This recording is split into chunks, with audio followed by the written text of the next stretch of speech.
Hello, hello. Thank you everybody for being here today. Today we are lucky enough to get to speak with Jeffrey Messineo, the author of California Hustle, which first and foremost, just hats off to you. You wrote an incredible story, and not just a gripping story, but one that really got into the theme of redemption.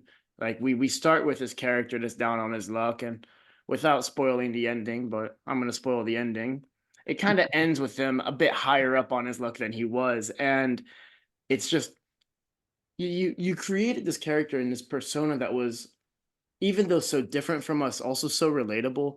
And that redemption arc throughout it, you just found yourself rooting for him from the very beginning. And like I said, hats off to you, because that's not easy to do, and you've just created an incredible story around it. Thank you. I mean, really, like he's a funny character. I mean, it is like I really wanted us to root for him. I mean, he's a guy you end up rooting for him, all of them. Trying to give you a character to kind of sink your teeth into. It's kind of like the anti-hero, but I wanted you to still pull for him. Yeah.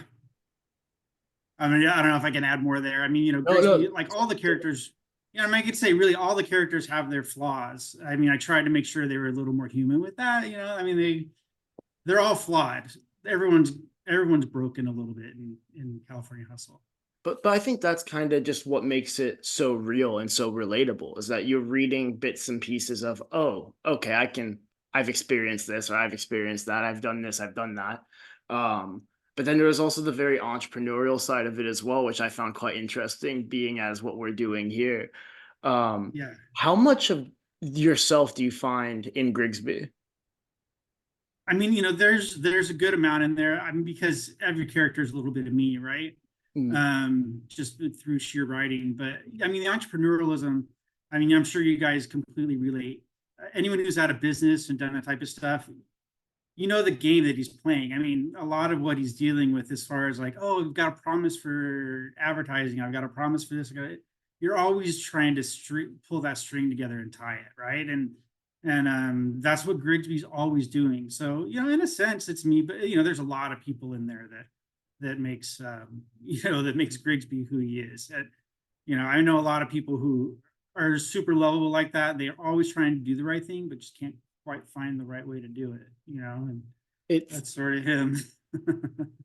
I think it's exactly that. And especially just like the support of the people he has around him, because you can tell he's using his favors, but he obviously has to be a nice enough guy to be receiving those favors in the first place. Like it all comes down to the people and the friends and the family you have along the way, because if you scratch their back, they'll scratch yours, and you're there for each other through thick and thin. So I think that was another really nice element to the story. Yeah. I The mean, real and film that's friends go we ahead. made along the way. Yeah, I mean, it's like it's one of those things where like he doesn't realize that he has all that help, really. I mean, I think that's part of what that redemption story that there is for him is to look around and be like, oh, these, even though he's using them and he's doing the whatever, it's like he doesn't really realize, he never realizes until later on that like he can count on them. And I don't think he ever knew that until he got through all of this and it was all coming together. And he's like, oh, there's a whole group of people here I have for me that I never knew I had. Or even if I did know I had, he never really embraced it. And that was something, even saying that, as I say, he there, Grigsby was trying to figure out, like when you write it, like, oh, should I do this where it was first person or third person? Because do we want to be in his head completely, or do we need to have some of that? I felt like we needed to be outside of him a little bit so that we could judge him rather than being him, if that makes sense. It certainly gave it, I think, a really cinematic quality. Putting it in the third person, I felt like I was watching Grigsby make the decisions, but not knowing all of the whys, letting them be brought out more by what he decides to do or what he says to people. Or I felt like there was just the right amount that we got the concoctions that were going on in his head. How he dealt with problems was such a big part of his character. Like the level of anxiety that he just happily lives with and is fine with. To see what it's like inside a man's head like that, I thought was one of That's what really drew me in at first. I was like, God, this guy's living right on that margin of success or failure, and he's always pushing it. He's really pushing it. I Yeah. thought that's what I think he made the right call with the perspective and everything. It certainly added to it, which brings me to when I was making notes on it as I read it. One of the first things that I wrote was that it was reminiscent of Uncut Gems, which I don't know if you've seen it or if you've heard this comparison before. Yeah, yeah. Oh yeah, no, I mean, yeah, I could speak to that. Like Uncut Gems for sure is that type of thing. Like Yeah, I really love another one I've talked is a little bit like Barry. I don't know if you've seen Barry, if you guys have it yeah, over there. yeah. Familiar. And the same type of thing, characters really getting in their space, but I love the reversals. Like I love like it's just so much fun for me. And I love watching a character like I'd throw him in a situation and he'd find his way out. Like he was really a guy who, like you said, he's on the like knife's edge all the time. He's like, right, okay, which way is this gonna go? And okay, well, the only way for him is to fall to action, right? It's like, okay, I don't know, I'll go because like, there's no other way to do it. Yeah. There was a lot of them. Was it kind of planned out? Did you know what was going to go wrong for Grigsby? Did you kind of find the path as you wrote it? It was a little bit of both. I mean, I kind of have I kind of go by the seat of my pants. I mean, I have a general idea of where things are going to go, what's going to happen, but I love the surprise. I mean, like I'm a big believer that people talk about, the writer being the first reader, and I love that. Like that's the joy. The greatest joy for me is like the story, like seeing how it's going to unfold, and when you can get a character alive in your head, when they really start to come out, they will do they do all sorts of things you can never imagine, and or that you never thought you would imagine as it flows out. I think that's probably why sometimes people talk about the idea of you know the muse, because it's like they will just flow. You're like, how did this guy think this up? You're like, what are they doing, or she doing, or he's doing it? And yeah, so I'm a little bit of both. I plan a little bit. I try to go, and I know like what they need to fix. I think in a lot of ways, maybe Mm. hopefully that's why people respond to the characters, because we have a character and we know that he's got something he's got to like figure out, and we're rooting for him. And then as that goes along, we continue to root for him, and then that'll happen. That carries us along. That's the string that pulls us along. Absolutely. I as soon as like maybe I've just got a thing for con men type stories, but as soon as you're trying to lie about something or keep a lie going, I feel like I'm already kind of hooked in. I'm just Yeah. watching this guy scramble to keep the lie going, like he's just keeping covering it up, he's papering over the cracks. It's what reminded me of things like Uncut Gems, and yeah, there's. I tried to explain it to someone as it's a little bit like you remember like Ozark or something where they've got to make so much money to pay off their debts, and whereas before maybe in crime shows or whatever or books there's been making meth or doing the books for the cartel. This time, the man's got to put together a genuine indie film festival in the middle of California. I was like, that's a great idea, man. I know nothing about film festivals. What made you go with film? Was like the center of the con. I mean, the con. He took off on it, right? Because we were starting to do it, and so I mean, we're assuming people have watched the story. As we go, like Oh yeah, he hooks up. spoilers. By Oh the way. yeah, yeah. If you've made it like 10 minutes into the interview and you haven't read it, just go read the book. Yeah, go read the book, and you will. I hopefully you'll have a lot of fun with it, because we get in there and we get with Orange, and Orange shows up, and Mhm. he starts thinking like, all right, well maybe I've got an avenue here. Do you know what I mean? Like he puts so many Yeah, balls in the air, like he's juggling all the time. And I think that was kind of a hard one too, is making sure that everyone would stay clear on what was happening, so that I didn't have too many balls in the air and everyone couldn't like know what the heck he was doing. But yeah, I mean, getting to that con, the film, I love film. I used to work a little bit in there, and I worked for some yeah, big people, and you know, I love the movies. So, and I love like the idea of how we're seeing this in books. We see, obviously, because we're doing indie with books, music, film, where there's more to it. Like the same people don't control everything, so there's a chance for him to kind of do this on his own. And he starts seeing it, and he's like, oh, then maybe I can pull a string. I can get here and get a couple grand to kind of pay my debt for a minute. Orange is going to help him out, and of course, that doesn't work out the way he thinks it is, just like most things don't. Well, I think it's, yeah, like that idea that you're basic, or it kind of started off with him doing the right thing for maybe the wrong reasons, and then him kind of having this moment of like, wait, no, this is a real career. I can really get out of this. But then the timelines are all different and all of this, and then the whale shows up, and you're like, oh no. It The was return of the Right? whale in particular, man, as far as like was you talked earlier about sometimes finding where the story goes. Was the whale's return? I laughed out loud at the whale's return. Was the whale's return planned, or did you just decide to be a humongous pest to all of your Uh, characters? I know I would love being a pest, but I mean, the whale, I love that in a story. Like I love kind of like something ridiculous like that, and you're like, how the hell, how is this going to pay off, right? I mean, because we all love it, and we all want to see, and so setting those things up, and we all know it's going to do and be and like be part of the story. So I love having that in there, and then being like, how in the hell is he going to do this? Like, what, like, how does this wrap up? Like, what is he going to do with the whale? And what's he going to do with, like, how does that have, how does that, and it's just that kind of stuff. I just love it. Like, for me, like, Yeah, because I love plot so much, I love to get into that and be able to see how those strings will get pulled and how it pays off. Because it's like, that's the beauty of a good story for me. You know, I mean, I love characters and I love all that stuff, and that, like, doing those things are, there's so much joy in seeing someone pull it off. It's like a magic trick yeah, yeah. for And me. Yeah. I think, like you said, like, well, there was pretty much an element of Murphy's Law going around the entire story, and then Yeah. him just continuing to double down, double down. But then when the whale shows up, you're just sitting there like, it is just not his day, because Oh yeah. that is something that could happen. You know, that this is still in the realm, like in the realms of reality. I definitely, when I read it, I instantly think back, because we have our beached whale incident in Oregon where we just tried to blow it up, and it became an Yeah. national meme. And I don't know if you know this, Steve. A whale was beached in, I think, like the 70s on the Oregon coast, and the state patrol didn't know what to do, so they just set it up with dynamite and thought like birds would come, and just chunks of whale fell into the city. It was a disaster.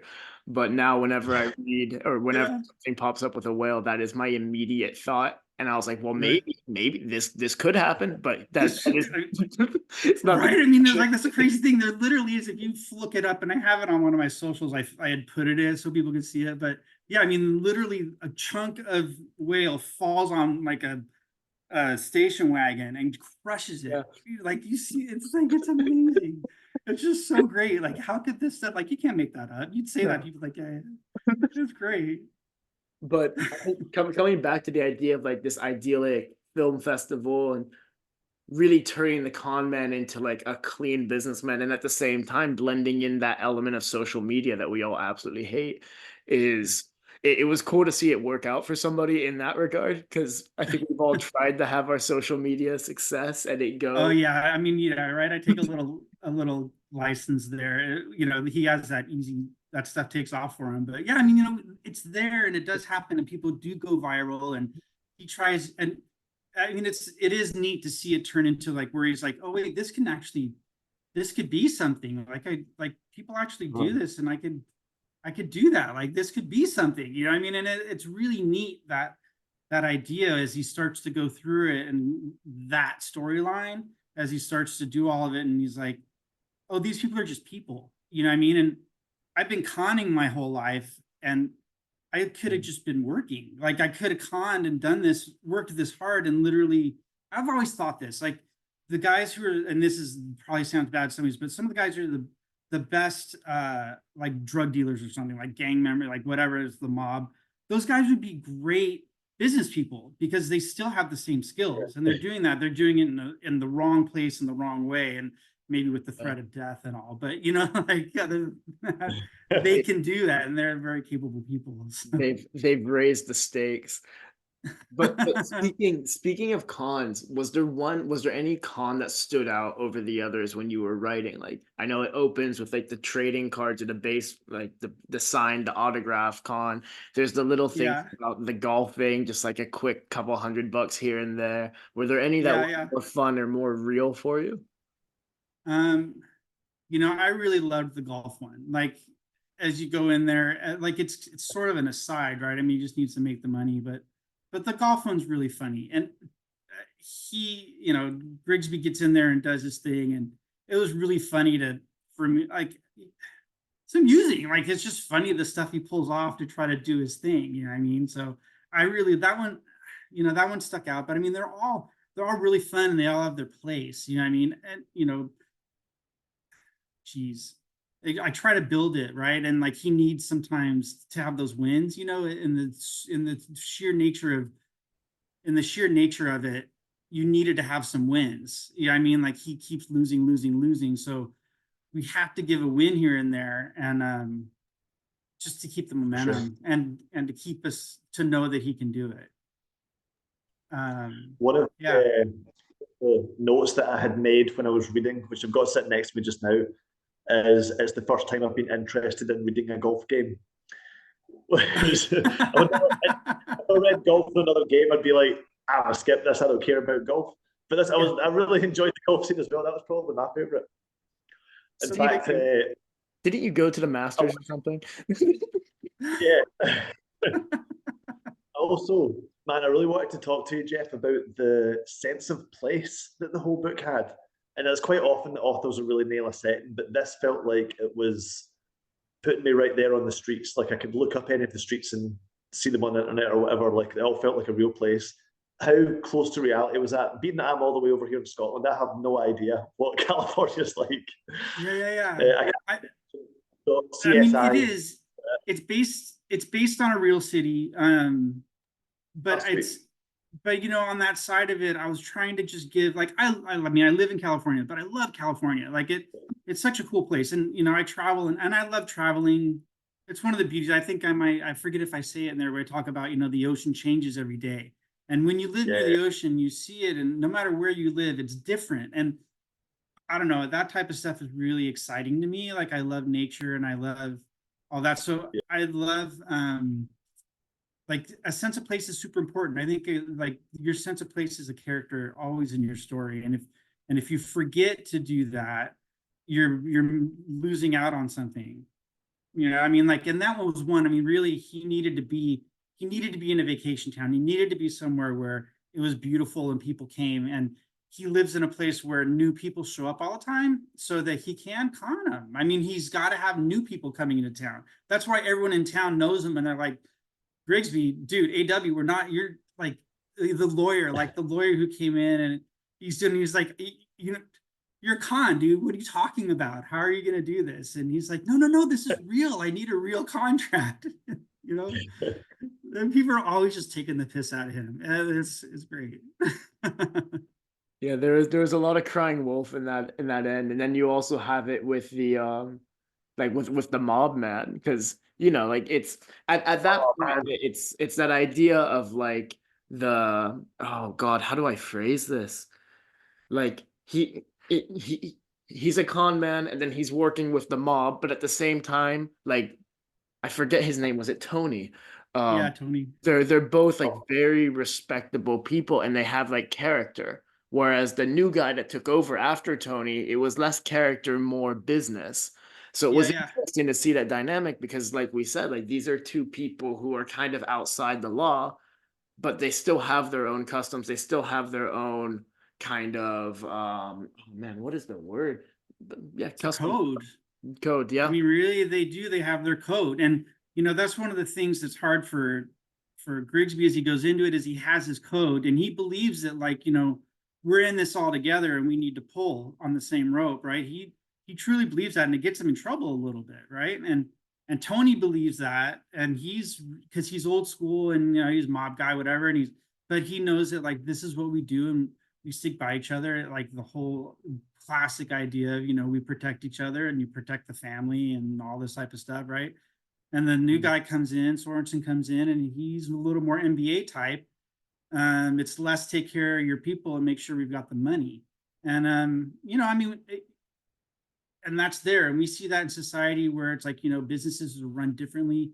We've got huge businesses and small, tiny little people like us who are trying to pull it all together. And, small business treats people different than a company that has 50,000 employees.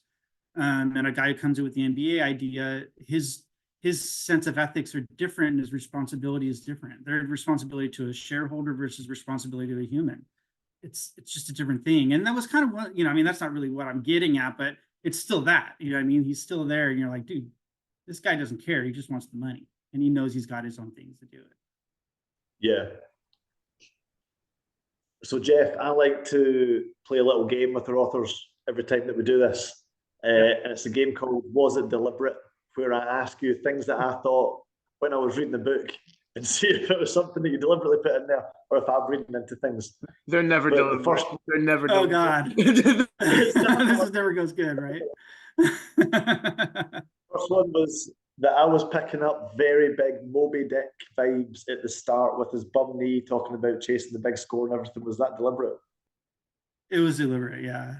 Yeah, the Moby Dick, like, yeah, that was deliberate. I mean, it's like, it was so, I mean, shoot, it was funny. I thought it was funny. Like, it was kind of a, it was meant to be a running punchline. Like, we all love a running punchline. So, with Moby, like, that stuff, Dickie and all that, Save Dickie and our social media girl. And the Moby Dick was, and then it becomes he's chasing the whale. Everyone in the end, they are chasing a whale. I mean, so the whale wasn't there, but once you go around and you reverse engineer it, it's just amusing, right? I mean, the whale does show up. I'm always looking for a laugh. Dude. Yeah, the whale comes back. I've never read Moby Dick, so that reference went right over my head.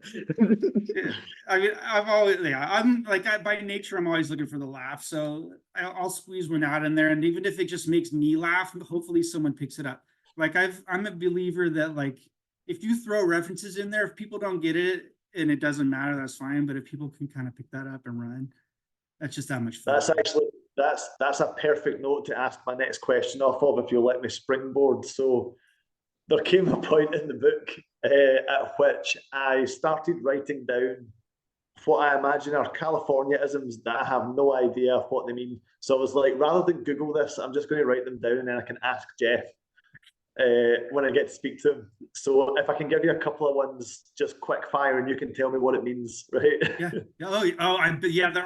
There's definitely some slang in there. Yeah. So number one, what's a palooka? What's the what? Palooka?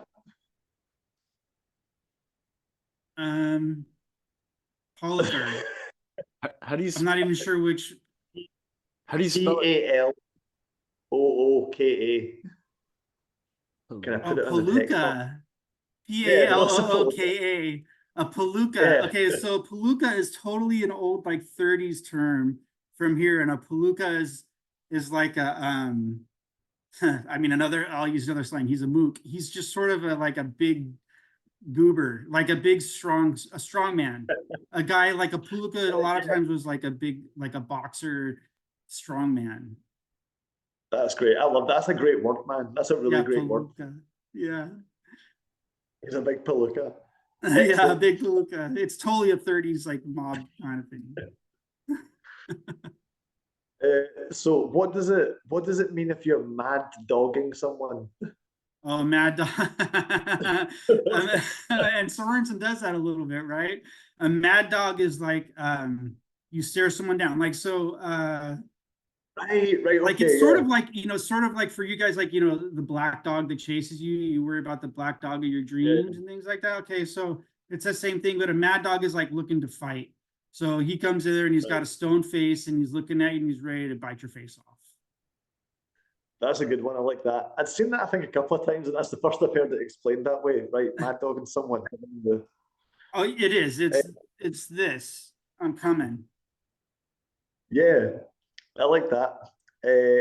Garibaldi shaped cookie jar. Oh, Garibaldi. Yeah. So Garibaldis are the state fish of California.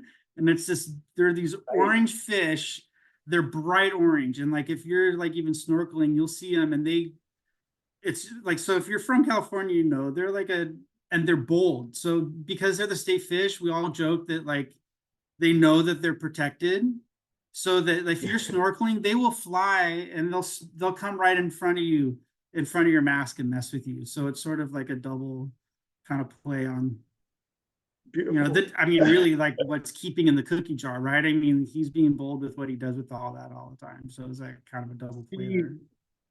Man, see when you said fish-shaped cookie jar, something in some deep core memory in my head connected to, like, I don't know, maybe I was watching American cartoons when I was younger. It was like they put the cookies in the fish. That's why they put the cookies in the fish. Right, that's answered a long-standing question, Jeff. Thanks for that. And I think that concludes this episode of Was It Deliberate? I wasn't it right. I'm surprised like you didn't ask about Groms. Do you know, have you, like, that's another one that I actually realized I use. People would be like a Grom, like a little grommet. I might have just contexted that one. What does that mean?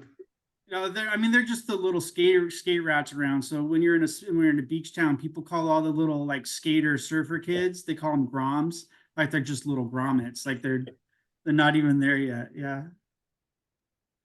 Actually, I did have another one. Who is Holly Golightly? Oh my gosh, yeah, Holly Golightly. It's Breakfast at Tiffany's. Right, okay. Right? Yeah, so right. And she's doing, and she does her whole thing basically, square.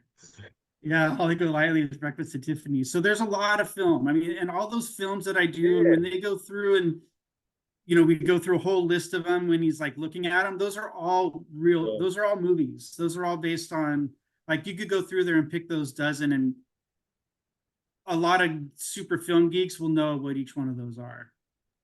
Yeah, they're all, a lot of them are classic Italian and classic like Japanese and classic, like, I was a film major, so yeah, I love that stuff.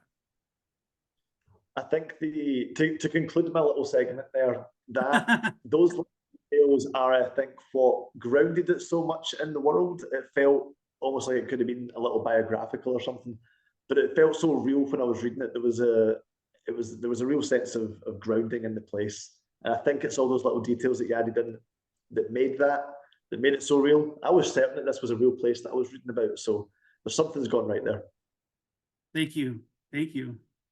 I mean, which place that we were saying?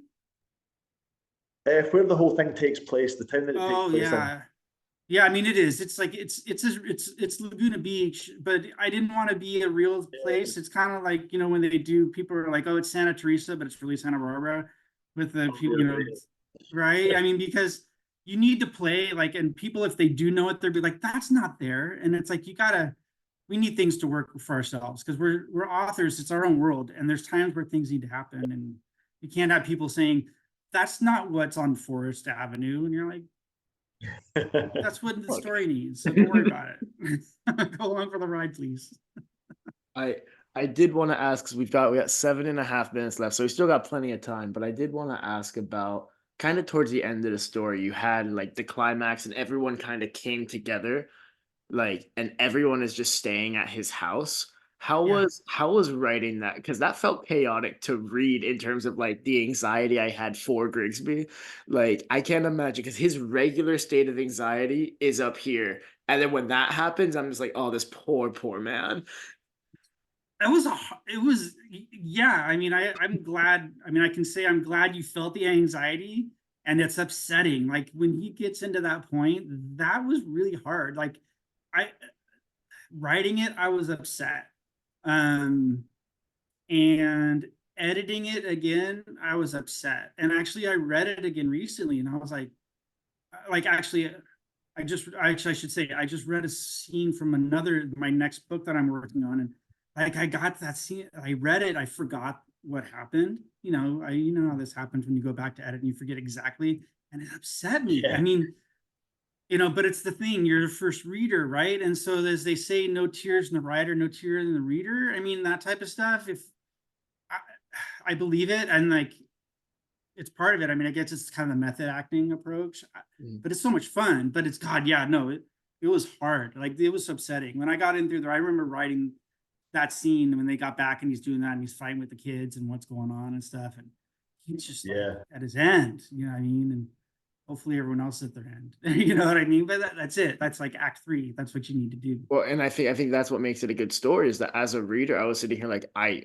really don't know. Like, I know there's like 50, 100 pages left, so obviously something's gonna happen, but you're sitting there being like, this could go in either direction at this point, and I think I was that to sure, me, yeah, yeah, like sure. Thank you.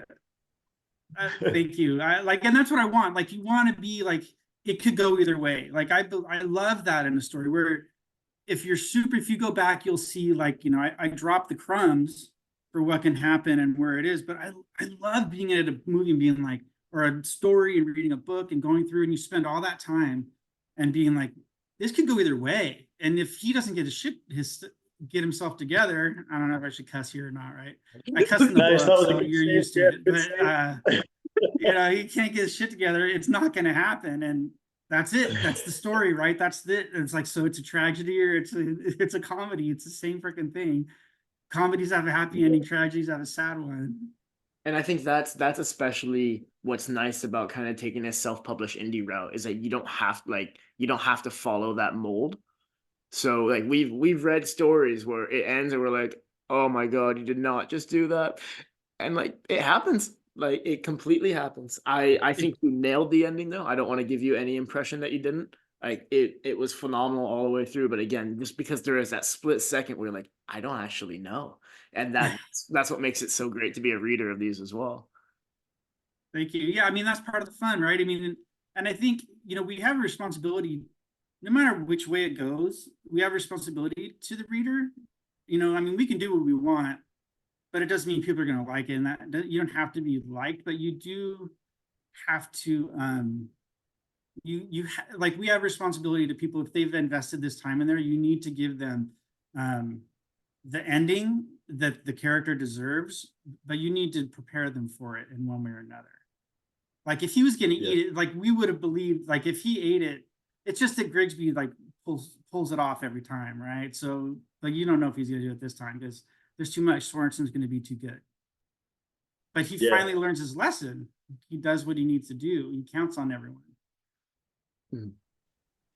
Yeah, I think the only because in my head I was like, this is either gonna turn out like how Uncut Gems ended, or this is gonna have that nice ending, and I'm really grateful I had the nicer one. I mean, I had fun that next one when they get back around and you pay some stuff off and you find out he's still a little screwed up, right? But Yeah. he Yeah. takes his gambles. But yeah, I mean, it was a lot of fun to write the end there too. Like, when it does wrap up, it's like, it's fun to get to that point and to see uh where it goes and what he does. The real, since we're in spoiler territory anyway, if I could just rave for a second about the moment in the ending that you're referring to, where he goes and gets the money that he had, and he could have just sorted it. Like, it was okay. It never had to risk everything like that. That to me was what elevated the book from like a really great story to a really, really great, memorable novel. Because at the end of it, I was like, "Oh, Grigsby, you absolute bastard! You've done me as well."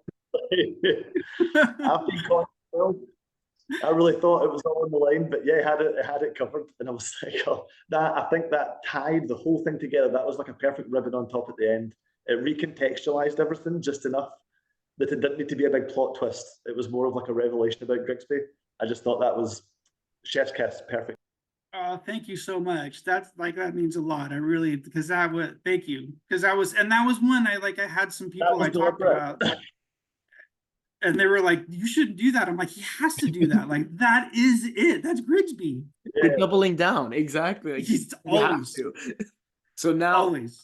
Now, unfortunately, we do only have a minute and a half left, and I want to make Okay. sure that people have a chance to follow you to find whatever they need. If they liked California Hustle, where's the best place they can get a hold of you? Where's the best, like, what's the next story they should read of yours? So, find me at jeffreymessineo.com on my website. You can also join my very, very occasional newsletter. I've got I feel that. if you like California Hustle, I have one book I've done before, which is Reaping Independence, which is more of a techno thriller, but it's a little fabulous. I still got some strange twists, and I love the twist. My next one is a detective story, and that's coming soon. That, I think, June. I'm going to have it out. So if you really want to find out, follow me on socials or come and sign up in my newsletter or follow the website, and you'll get information about that stuff coming. Amazing. And we'll put all of those links in that little description below. Awesome. But yeah, so we got 30 seconds left because it doesn't tell you how much time you have left when it's less than a minute. I set a little timer, but Well, thank you. you know, thank you for this opportunity. I mean, you guys, the book club is amazing, and I really like what you guys are doing. You're doing some really neat stuff, and a chance for small people like us to get out there and get in front of a bigger audience, and then find good books, because there's all of us. A lot of the people who do this, put the time in, are really good. Thank you so much. I really, really Thank you. appreciate it. Thanks, Jeff. In case you missed I it, really appreciate it. I'm glad you guys enjoyed it. Read California Hustle. California Hustle. Let's Thank you, guys. go. Take care. All right.